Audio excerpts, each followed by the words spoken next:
दीदी किसान, बदलते भारत की शान।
आज सच में हमारे लिए एक बहुत दुखद दिन है। जिनके कष्ट और त्याग से आज हमारा ये विद्यालय राज्य भर में एक पहले दर्जे का स्कूल बन पाया, आज वही हमारे विद्यालय के प्रधान शिक्षक त्रिनयन काकती जी, जो कि 31 साल तक इस विद्यालय के प्रति उनका निस्वार्थ योगदान सराहनीय है। लेकिन उसके बदले में उन्हें देने के लिए हमारे पास कुछ भी नहीं है, क्योंकि उनके काम से ही वे इतने बड़े हैं कि हमारे दिए हुए कुछ भी चीज़ उनके महानता के सामने बहुत छोटे पड़ेंगे। आज के इस दुखद भरे माहौल में हम उन्हें दे सकते हैं तो सिर्फ धन्यवाद और 2 बूंद आंसुओं के साथ शुभकामनाएं।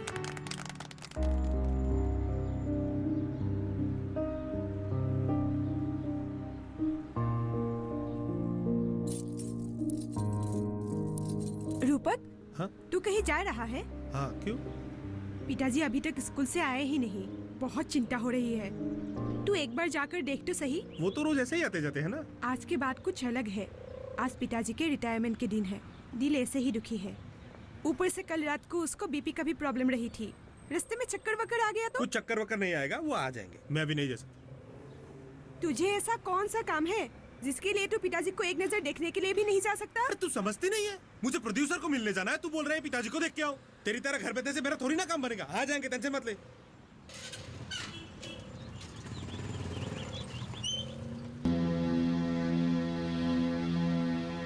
कहीं जा रही हो भाभी? हाँ, वो आज गुड्डी आ रही है ना।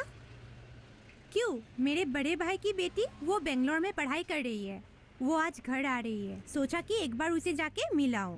चले चलो, देर हो रही है। भैया देखो ना, पिताजी अभी तक स्कूल से वापस घर नहीं लौटे हैं। अरे पिताजी आज क्या पहली बार स्कूल गए हैं जो भटक जाएंगे? बात दरअसल वैसा नहीं है। आज पिताजी का रिटायरमेंट है, ऊपर से उनका तबीयत भी खराब है, इसीलिए थोड़ी फिक्र हो रही थी। तब तो चिंता करने की और भी जरूरत नहीं है। आज स्कूल के पूरे स्टाफ मिलकर उन्हें मिठाई, लड्डू और चाय वाय पिला के तंदुरुस्त करके ही भेजेंगे। तू चिंता मत कर। जूली चलो, देर हो रही है। तुमने मुझे पहले क्यों नहीं बताया? पहले बताया होता तो मैं इन्हें जबरदस्ती भेज देती ना। अब तैयार होके ना जाओ तो इन्हें गुस्सा आएगा ना। चलती हूँ।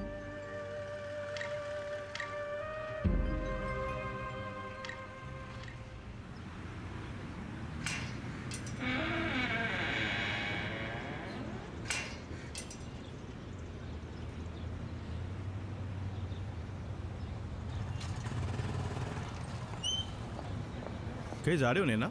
हाँ आलोक, पिताजी स्कूल कब के गए हुए हैं, पर अभी तक वापस नहीं आए। ऊपर से आज उनका रिटायरमेंट है, पता नहीं क्या हुआ होगा, इसीलिए एक बार उधर हो आती हूँ। बस इतना सही काम? इसके अलावा तुम्हारे पास और कोई काम नहीं है? नहीं, और कोई काम नहीं। तुमने क्यों पूछा? एक काम करो, तुम घर पे ही रहो। बाहर इतना गर्मी है, बाहर जाने की कोई ज़रूरत नहीं है। मैं जाकर सासा जी को अपने साथ लेके आता हूँ। नहीं नहीं आलोक, तुम्हें बेकार की तकलीफ होगी। तुम किसी काम से निकले होंगे ना, तो अपना काम करो। अरे मेरे कोई काम नहीं है। आज सेकंड सैटरडे है ना, तो ऑफिस बंद है। और तुम्हें तो पता ही है, ऑफिस बंद होता है तो मेरे पास कोई काम नहीं रहता है। बस एक ही काम बचता है, वो भी एक नज़र तुम्हें देखना। तुम भी ना। अब तुम अंदर जाओ, तुम्हारे चाय बनते बनते हम दोनों वापस आ पहुँचेंगे, ठीक है?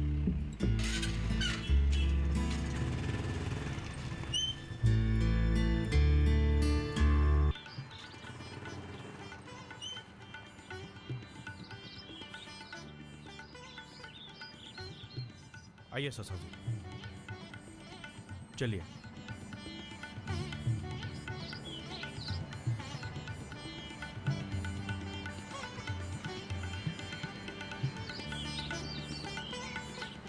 नैना, नैना। आ गए पिताजी। ये देख बेटा, मुझे क्या मिला है, रिटायरमेंट गिफ्ट। दीजिए मुझे। आलोक बेटा, बैठो। पिताजी, आते हुए आपको तकलीफ तो नहीं हुई? हाँ, तकलीफ थोड़ा सा हुई थी। मतलब मीटिंग खत्म होने से पहले थोड़ा चक्कर आ गया था। मैं तो डर गया था ये सोच के कि मैं घर कैसे पहुंचूंगा। जब आलोक आ पहुंचा तब मुझे थोड़ा सा सुकून मिला। जा, जल्दी से 2 कप चाय ले आ। ठीक है, आप लोग बातें कीजिए। आलोक बेटा, आज के बाद मैं मेहमानों से जम के बात करूंगा, क्योंकि आज के बाद मेरे पास समय ही समय है।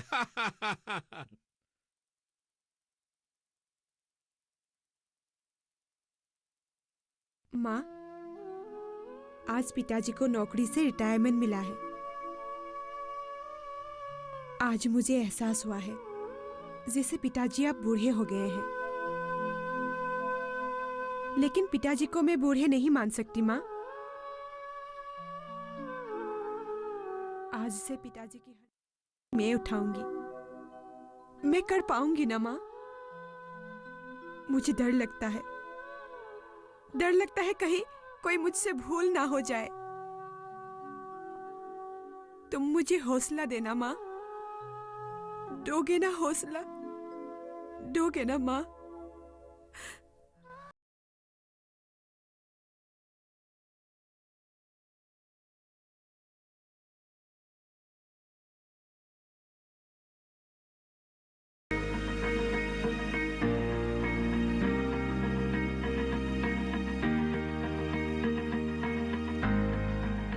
घर के बगिया में छिपा है सेहत का खजाना। टेरेस गार्डनिंग से बनेगा घर ब्यूटीफुल और हेल्दी।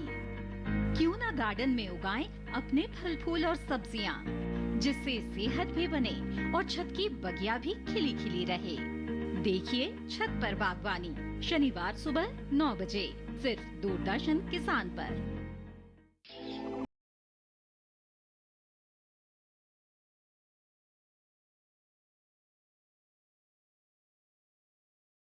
मेरे दोनों बेटों ने मेरा पूरा शक्ति ही खत्म कर दिया।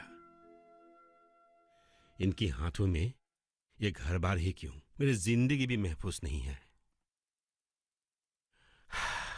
और नैना की भी उम्र हो चली है, उनकी भी शादी करवा देना चाहिए। पर क्या करे, वो भी जिद्दी है। कहती है मेरे ठीक ठाक होने तक वो शादी ही नहीं करेगी। अब तुम ही बताओ, मुझसे खुद की ही बोझ उठाई नहीं जाती है। बूढ़ा आदमी हूं, उसकी बोझ कैसे उठाऊंगा? उसके हाथ पीले किए बगैर मैं मर गया तो मुझे जन्नत भी कभी नसीब नहीं होगी। पता है आलोक, ऐसे समय में मेरी पत्नी की बहुत याद आती है। आज अगर वो जिंदा होती तो मुझे बहुत आराम मिलता, पर क्या करे। क्यों, मैं मर गई क्या? चाय लीजिए पिताजी। आलोक, चाय लो। अच्छा पिताजी, आप एक बात बताइए, मैं क्या आपका देखभाल अच्छी तरह से नहीं करती? ऐसी बात मत कर। तेरे लिए अगर मैं ऐसे बात सोची भी तो भगवान मुझे कभी माफ नहीं करेगा। तेरे जैसे बेटी तो नसीब वालों की ही मिलती है। फिर इन सब बातों का क्या मतलब? अरे पगली, मैं तो समाज की नियम के बारे में ही बात कर रहा था। हमारे समाज में सदियों से कहा जाता है कि आदमी का पहला पड़ाव उसकी माँ और अंतिम पड़ाव उनकी पत्नी ही एकमात्र संगी होती है, जिसके ऊपर वो सबसे ज्यादा विश्वास कर सकता है। किसने कहा आपसे ये सारी बातें? ये सब झूठ है पिताजी।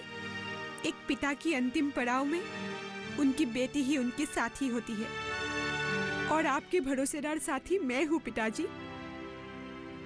हाँ पिताजी, आजीवन मैं आपका साथ रहूंगी, आजीवन।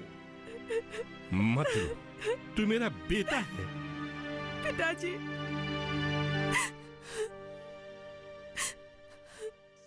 तू मेरी बात समझ नहीं रहा है।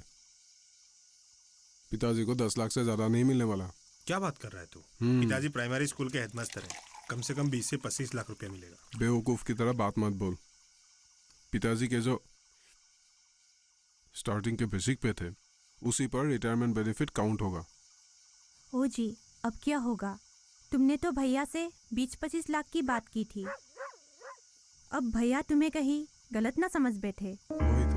इतने पैसे में मेरे आधे फिल्म भी नहीं बनते। तू छोड़ अपनी फिल्म के बाद। मैं तेरे भाभी के भैया को नए बिजनेस के लिए 20 से 25 लाख रुपए देने का वादा किया था। रुक रुक रुक रुक। तूने पिताजी से इतना पैसा बिजनेस के लिए लिया है? अब इन पैसों पे नजर मत डाल, अब ये बाकी पैसे मेरे। बस चुप रहो तुम दोनों। शर्म नहीं आती तुम लोगों को? जिस इंसान के रिटायरमेंट के पैसे को लेकर कुत्ते की तरह भौंक रहे हो, वो इंसान अभी बिस्तर पर लेटे हुए हैं। अरे क्या हुआ पिताजी को? छी, आज उनका रिटायरमेंट हुआ है, फिर भी उन्होंने तुम लोगों की पसंद की मछली खिलाकर खुद सिर्फ एक गिलास पानी पीकर सोए हुए हैं। एक बार भी पूछा तुम लोगों ने? अरे नहीं बताने से कैसे मालूम होगा? बीमार पिता की खबर लेना बेटों का दायित्व होता है, ना कि पिता की। तुमने मुझे पहले क्यों नहीं बताया? अगर बताया होता तो मैं पिताजी के पसंद से ही खाना बनाती ना, स्पेशल डिश। भाभी, तुम्हें इतनी ज्यादा तकलीफ करने की कोई जरूरत नहीं है। अभी तक तो तुम बहुत ज्यादा दायित्व निभा चुकी हो। वैसे स्पेशल डिश बनाने से पहले हो सके तो खाने वाले की तबीयत जरा पूछ कर आना, पता करके आना कि स्पेशल डिश खाने की हालत में वो है या नहीं। और एक बात, तुम्हें फिक्र करने की कोई जरूरत नहीं है, क्योंकि पिताजी की सेहत के अनुसार के खाना मैंने बना ली है।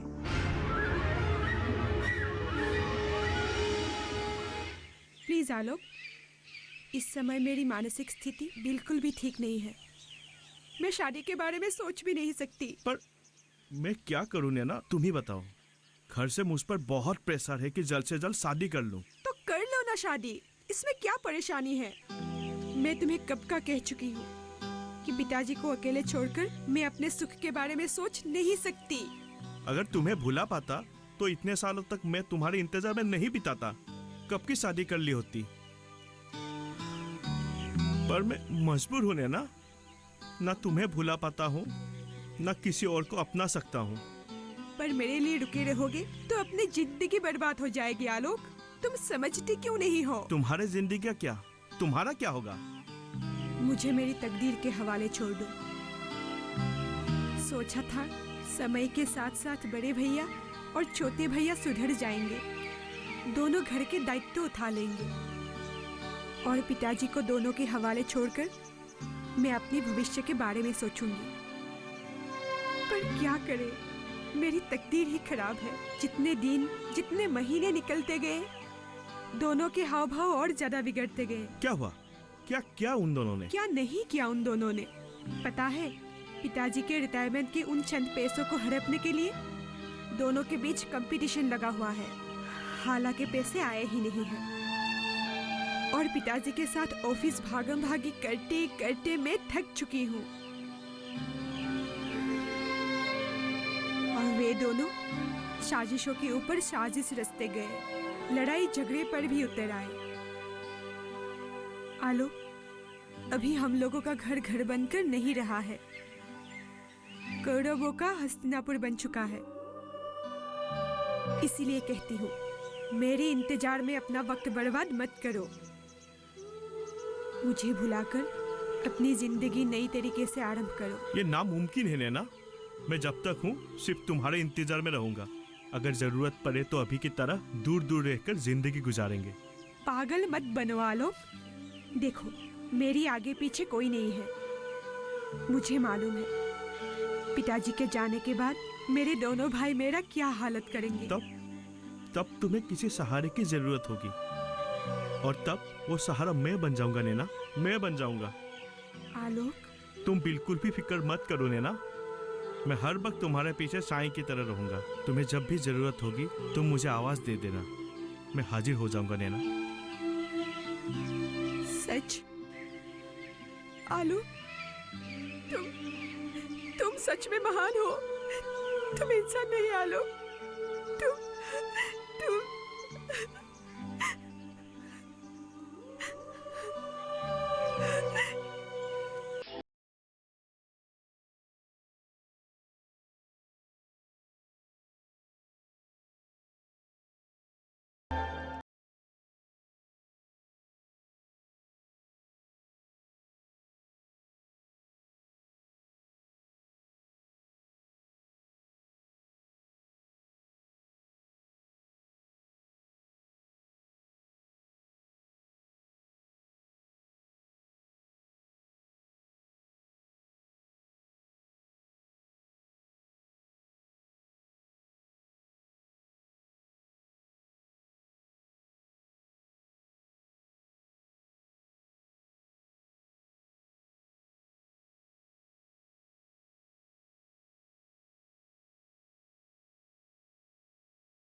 किसान में हर शनिवार शाम 6 से 7 बजे सिर्फ डीडी किसान पर।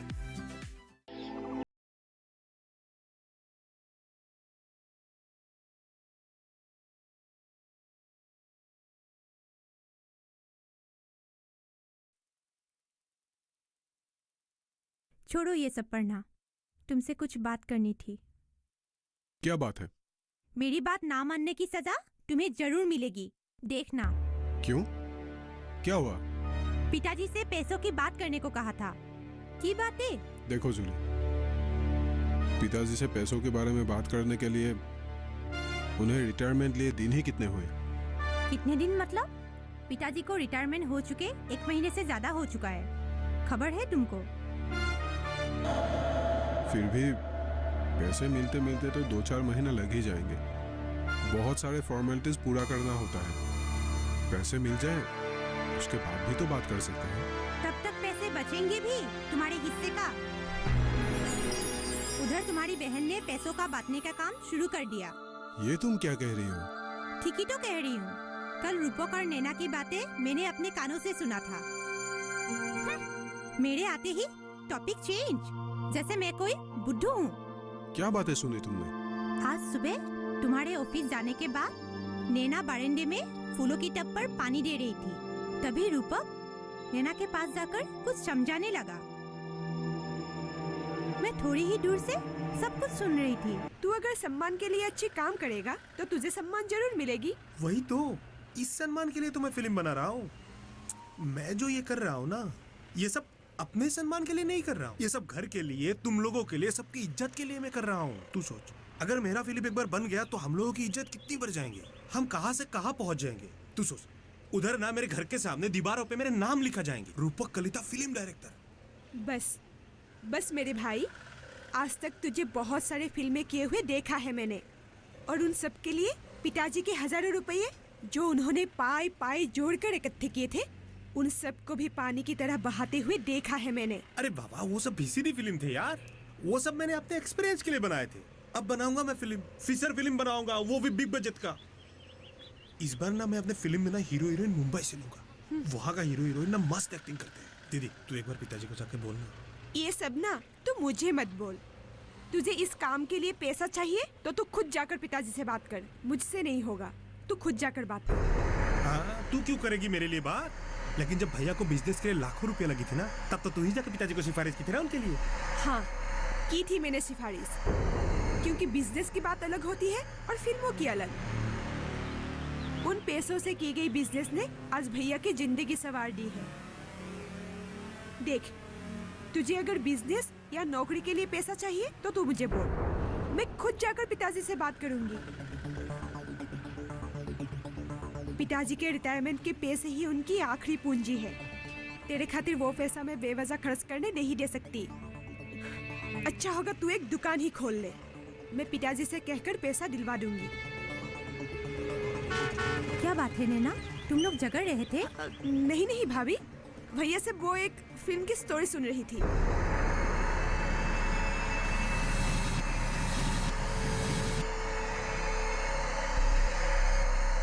इसका मतलब ये बहुत आगे बढ़ गए हैं। इसलिए तो कहती हूँ, अगर अभी मुंह नहीं खोला तो बाद में कुछ नहीं मिलेगा। क्योंकि अगर तुम्हारी बहन ने पिताजी के पास तुम्हारे भाई की सिफारिश की तो तुम्हें तो लड्डू मिलेगा। क्योंकि नैना के अलावा पिताजी और किसी को भी विश्वास नहीं करते। अच्छा ही है, ये सारा सर गलती तुम्हारी है। मैंने क्या गलती की? अगर तुम पिताजी की यकीन जीतने की कोशिश करती तो आज वे नैना से ज्यादा तुम पर भरोसा करते।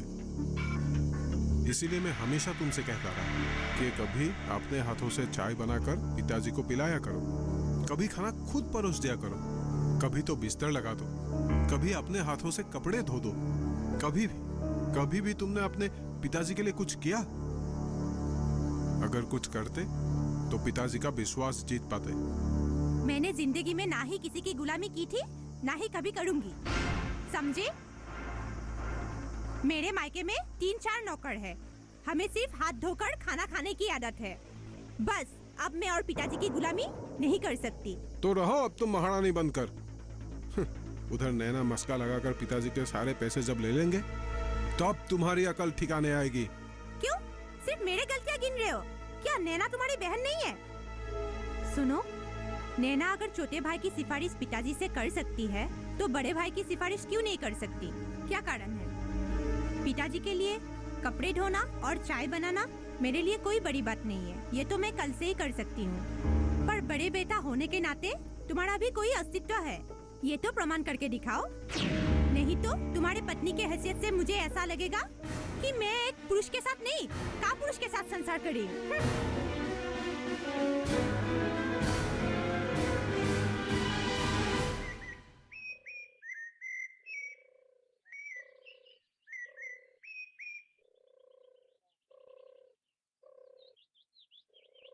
पिताजी, चाय लीजिए ना पिताजी। बहू, तुम चाय लेकर आई? घर में नैना नहीं है क्या? है ना, पर क्यों? मैं चाय नहीं ला सकती क्या? नहीं नहीं, ऐसी बात नहीं है। तुम क्यों नहीं ला सकती? असल में रोज नैना चाय देती है, इसीलिए पूछा, शायद वो घर पर नहीं है। दो। पिताजी चाय। अरे तुम भी चाय लाई? बहू ने भी दे दी। भाभी, आज तुमने पिताजी के लिए चाय बनाई? दरअसल तुम बाथरूम में थी और पिताजी कब से बरामदे में बैठे हुए हैं, इसलिए मैंने सोचा आज पिताजी के लिए चाय मैं ही बना लाती हूँ। पर भाभी, ये क्या? पिताजी को दूध वाली चाय क्यों दी? पिताजी, वो कप छोड़ दीजिए, ये लीजिए। क्यों नैना? पिताजी को अगर मैंने चाय पिलाई तो ऐसे क्या अपराध कर दी? बात अपराध की नहीं है भाभी। दूध वाली चाय से पिताजी को गैस की प्रॉब्लम होती है। तुम मुझे एक बार पूछ तो सकती थी। इसका मतलब आज से मुझे घर का सारा काम तुमसे पूछ कर करनी पड़ेगी। ए जी, सुनो तो। इतनी छोटी सी बात की पतंगड़ मत बनाओ बहू। इसका मतलब है मेरा कुछ भी कहना घर में अशांति फैलाना है। ए जी, क्यों नहीं आते? क्या हुआ? मुझे आज साफ साफ कह दो, मुझे इस घर में बहू बना कर लाए हो या नौकरानी, जो हर काम मुझे किसी से पूछ कर करना पड़ता है। पर बात क्या है? मुझे क्यों पूछ रहे हो? अपने बहन से पूछो। क्या हुआ? कुछ नहीं हुआ है भैया। तुम्हें पता है ना, पिताजी दूध वाली चाय नहीं पी सकती। भाभी लेकर आई थी, इसलिए मैंने मना कर दिया, बस इतना ही। तुझे मना करने की क्या जरूरत थी? कुछ बोलना होगा तो पिताजी बोलेंगे, तुझे बीच में पड़ने की कोई जरूरत नहीं है। दीपक, और काफी दिनों से देख रहा हूँ तू घर की हर बात पर दखलंदाजी करती है। तू हमारी गार्जियन नहीं है, समझी?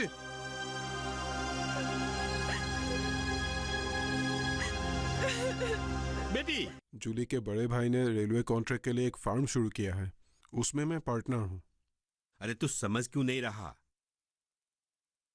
यही मेरा आखिरी पूंजी है, ना कुछ आगे ना कुछ पीछे।